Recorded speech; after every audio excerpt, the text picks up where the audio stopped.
Can you please just stop? Can you just sit there and stop? Great League Rundown.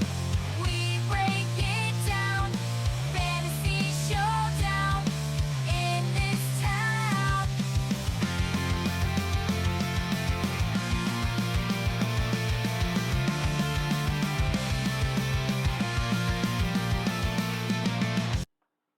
Well, it's been a couple weeks.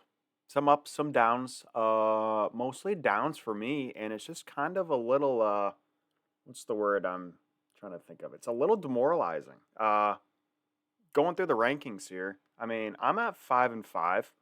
If you guys can do the math, I have 31 points more than the second highest score in Adrian. I by far have the most points allowed. My defense is terrible. Most points allowed by 11 points next to Matt. Um, but yeah, we got ourselves quite the race. It's a trade deadline, so I wanted to get on here as much as I don't want to. Talk about the trade deadline. Stop. Does anyone know how to put down a dog? A nice way of asking that. Um, talk about the trade deadline. Talk about the remainder of the season. But yeah, as you can see, Adrian's at the top with 7-3. Kind of just want to talk through each of the teams that I think are in the race, which is pretty much everyone. I think it's okay if we leave out Team Brown and Team Wilberding.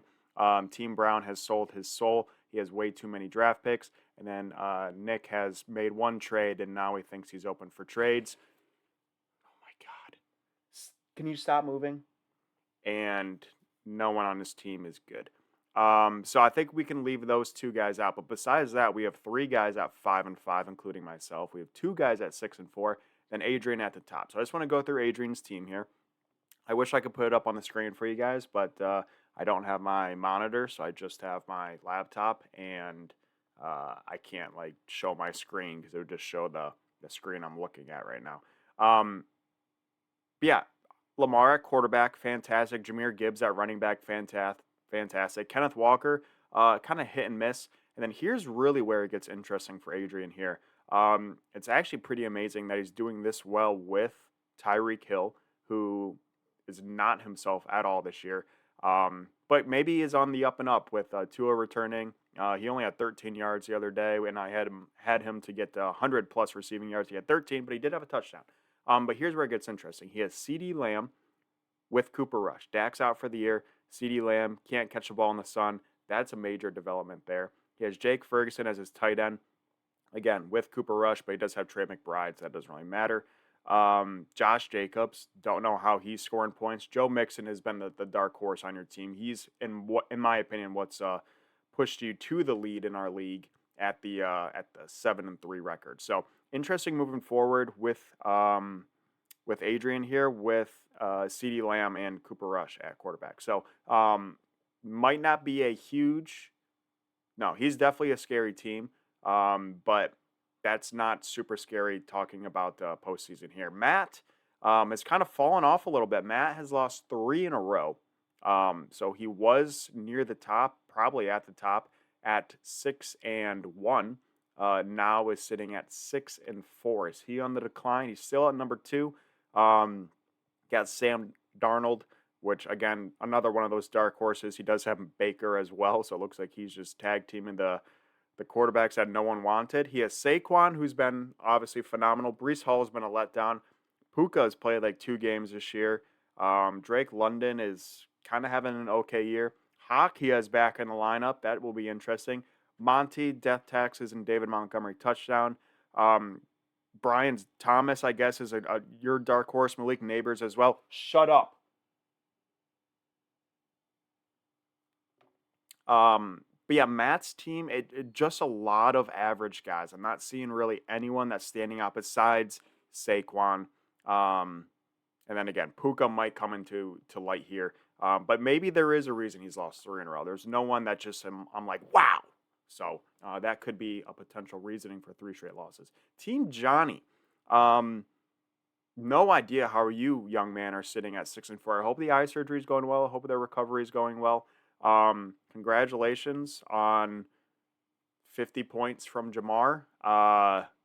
I'm at a loss of words. Again, I would have. I can cry all I want. I scored the most points last week, besides Johnny, who had Jamar Chase, and I lost. I would have beaten every single one of you suckers, and would it have been close? I would have beaten every single one of you guys by double digits, and I lose by 20 because Jamar Chase had 50 something points. Anyways, he had Patty Mahomes, who sucks this year, Tony Pollard, Aaron Jones, Calvin Ridley, Najee Harris. I don't know. Like, again, like I look at my team, I look at a couple other teams, and we're so much better. And a 6-4 record. Again, Jamar Chase scoring 50 points. It's really hard to lose when that happens. Sam Laporta, again, has been crap. So, yes, Jamar can change your entire team like we saw last week. But again, not a team that I'm super scared about here. We'll talk about myself quickly. I honestly think I just have an all around solid team. I don't really see a whole lot of holes. Jalen Hurts at QB. He's finally rushing the ball again. Bijan's finally getting the end zone. Derrick Henry's a beast. James Cook might be my weak link there. Alvin Kamara is a beast. AJ Brown, I don't know why I traded a lot for him. He's just an average wide receiver. Scary Terry, I don't even know why I'm starting tonight. And then tight ends, I have Otten just because there's no one else on Tampa Bay. But Mike Evans hopefully will be back soon. I picked back up Cortland Sutton. He's been on like 5 teams. I have Brian Robinson on my bench who has yet to make a start, and he would be a starter on a majority of your guys' team. So, yeah, it's just a lot of managerial, is that a word? Decisions that's going to make and break me. But again, I think I have a really all around good team. Liam has pushed his way up to 5-5 as well. Coming off a loss, though, Josh Allen is a beast at quarterback. Jonathan Taylor has kind of been quiet. Kyron Williams is pretty good. Amon Ra finally getting into the end zone again. Justin Jefferson, best wide receiver besides Jamar, probably. Kittle's actually having a good year. Garrett Wilson sucks. He has McCaffrey back, which. Can you please just stop? Can you just sit there and stop? McCaffrey back will add into it.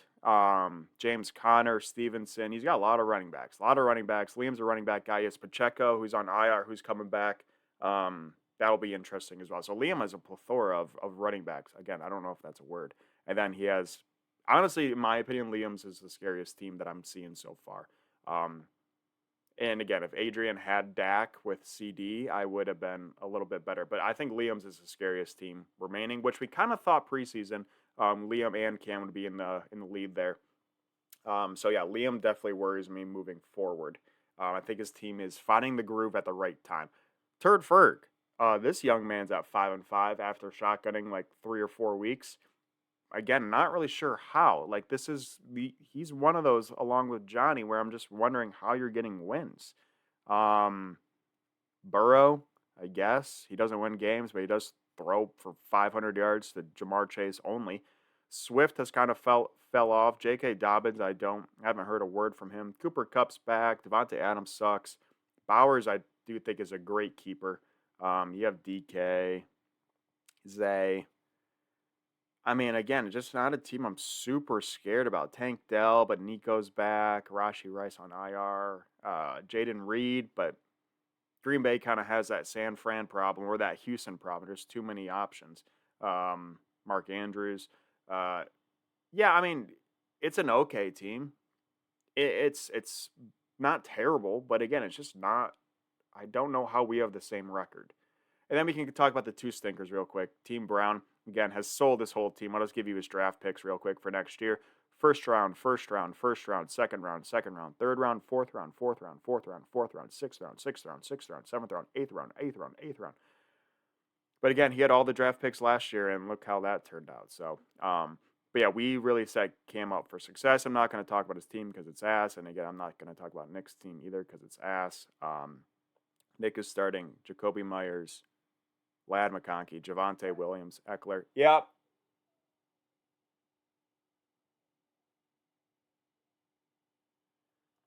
It's just a nightmare at this house. It's a nightmare at this house. I was gonna be happy to be home, and it's just a nightmare. Yeah, but anyways, and then Nick hasn't really, as I said, he made one trade, and he has 2 second rounders next year. So I guess and 2 seventh rounders. So he tanked, but did he tank? I don't know. Anyways, moving forward, I do have this week's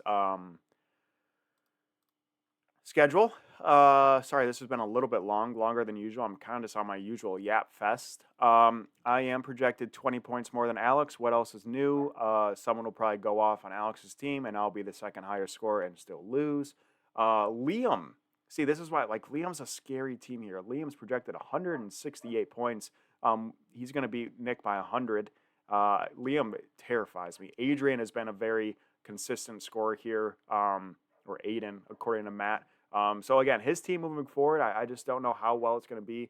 Because a big part of his puzzle is Tyreek and CD, and CD obviously without Dak. Tyreek has not been himself this year, but again, maybe that, I don't know. Some question marks moving forward. And then Matt, consistently in battles. I don't think Matt has ever won a week this week with by more than double digits. It seems like Matt's always in a single figure game. But yeah, he's against Johnny. I need that win, Matt, if you can knock Johnny out of contention. But yeah, you're the 2, 6, and 4 team, so that's probably our best game out there this week, Johnny and Matt. Again, 2 potential frauds. I'm not entirely sure. Again, I think my team's pretty good, and maybe I'm the fraud. But yeah, 2, 5, and 5 teams, myself and Alex, and then 2 of the tops against 2 of the worst. So that's the week recap, or the season kind of recap, since I've kind of been MIA. It is trade deadline. I'm not going to make any trades. I've already sold my soul for Aaron or AJ Brown, and that was a mistake. I was going to say sold my soul to Aaron, which is my wife, and I kind of have. Anyways, good luck, everyone. If anyone needs any trades, you're running out of time. I would probably say Alex maybe get involved. I know Alex and Cam got together and made a trade. Alex is making one final push. Again, not super concerned about his team. Johnny, I don't think believes in trades, kind of like myself, but I don't even think he knows how to process a trade on the app. But he's in second place or third place. So he, on paper, has a shot, but he kind of reminds me of BYU in college football, or the lower version of the Kansas City Chiefs, who, have a good record, but are they good? But that's it, boys. Hopefully I didn't offend anyone. Hopefully I didn't toot my own horn too much or cry too much for you. Good luck this week, except you, Alex. I hope you have a terrible week. Good luck, good scores, Godspeed. I look forward to the shotguns, Johnny, and I look forward to the shotguns, Nick, because we all know you're losing this week. Okay, see ya. Great league fight for that gold. Underdogs rise, stories unfold. Heads held high, risk it all. Craving that cash, hear our call. Johnny Boy's got his game plan tight. Matt the mayor taking flight. Kimmy Cannon calculating pace. Turn third Crennan in the race. Patty's gut feel starting to matter. Snap decisions, hearts will shatter. Who's the champ when dust clears? Money talks, drown the fears. The great league fight